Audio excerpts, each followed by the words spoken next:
Hello friend, Manipur Mirror na miyam mata amak sari. Ngasi Manipur Mirror na thaga sari ba video se khoi gi hoji kana chanari ba khoi gi naha sing na kana sanari game ama habide khoi gi PUBG mobile game se. Masi game sing matang dani habide hariba game se khoi India da thingni thingoi habige ama kana rumor ama kana sanari haitare madu matang dani miyam ming taminasi.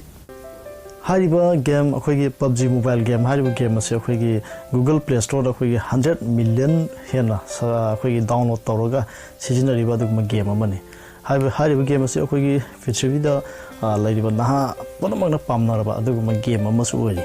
hariba game se da handak se akhoi internet da akhoi YouTube ta kaida mayama thengne madudi akhoi game se akhoi thingjalani India da haidana January date 1 gi thingani na hariba Policy Kamuk Chumbage have say Chapsana having a Notiko. Although Haribasi Tingniting we have say Kangu Makoi YouTube Hangba,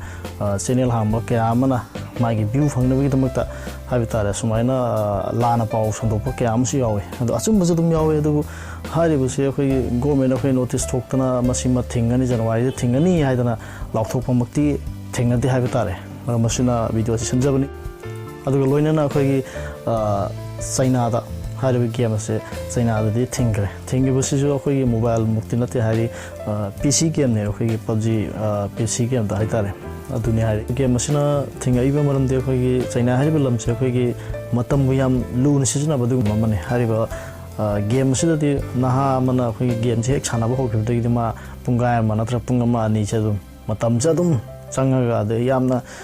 kano tawna pung changna sana ba game amane habde mana mission ama jang ma da mini kontra ama ni phu mande oi adoga mission do mana feloi ba habde ma si ra matungda amu se changning na amu changi ba matungda pung ama ka sunati mana sana gipse adana mangonda ahallamna mangonda pakon siba ama ma haiba khopa ma ama ta taroi hariba game sina kyamu kana tawga habse angang singje naha singje kamaina hoji si tawri ga habse masi game sini adana hariba game sina naha kya ama so liba matang kya mangal liba si yengaga China da di hariba game se thingjan game ni maroina matam manghan ba plus ma hoji game sta khoi no mai kamna ba train tawuni na mi hat khot pa su ma am yawni na terrorism bu support tawbugi mong da aitare game sina mi hat khot pa tawhon banina adana China da di thingi Maramsina Koi China thing Matunda Koi India Sidamo Naha Mam say China Sana was again Yam Sana Nina Mahi may Hainere High becomes India as a thing Nina. Although some Hainere even Maramsa Taishunati have the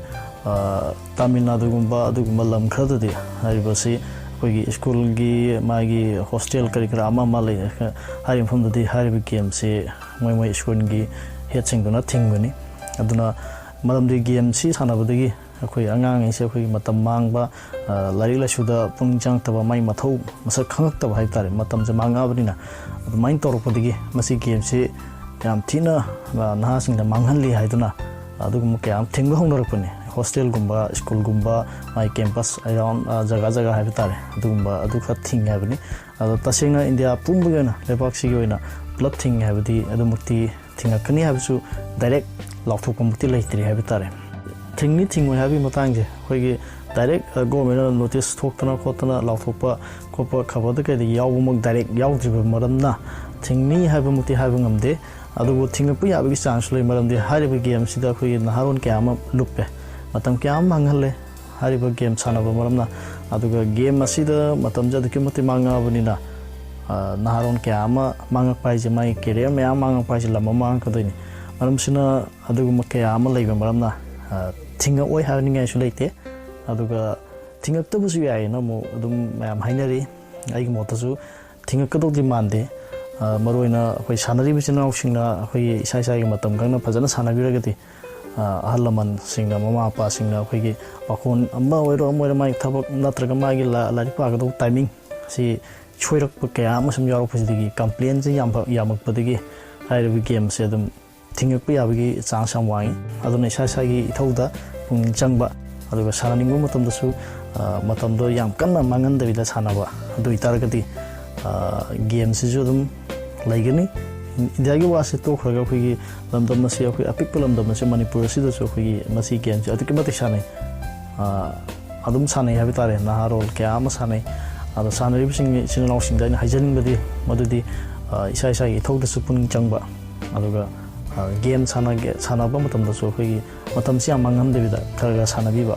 ꯀꯩꯁꯨ ꯀꯥꯏꯗꯦꯅ ꯈꯜꯂꯦ video ꯑꯁꯤꯕꯨ ꯃꯤꯠꯌꯦꯡ ꯇꯥꯕꯤꯕꯒꯤꯗꯃꯛꯇ ꯏꯆꯤꯟ ꯏꯅꯥꯎꯁꯤꯡꯕꯨ ꯍꯥꯏꯅꯤꯡꯉꯥꯏ ꯂꯩꯇꯅ ꯊꯥꯒꯠꯄ ꯐꯣꯡꯗꯣꯛꯆꯔꯤ ꯂꯣꯏꯅꯅ ꯆꯦꯅꯦꯜ ꯑꯁꯤꯕꯨ ꯁꯕꯁꯀ꯭ꯔꯥꯏꯕ ꯇꯧꯕꯤꯌꯨ ꯍꯥꯏꯖꯕꯒ ꯂꯣꯏꯅꯅ ꯃꯤꯌꯥꯝꯕꯨ ꯈꯨꯔꯨꯝꯖꯔꯤ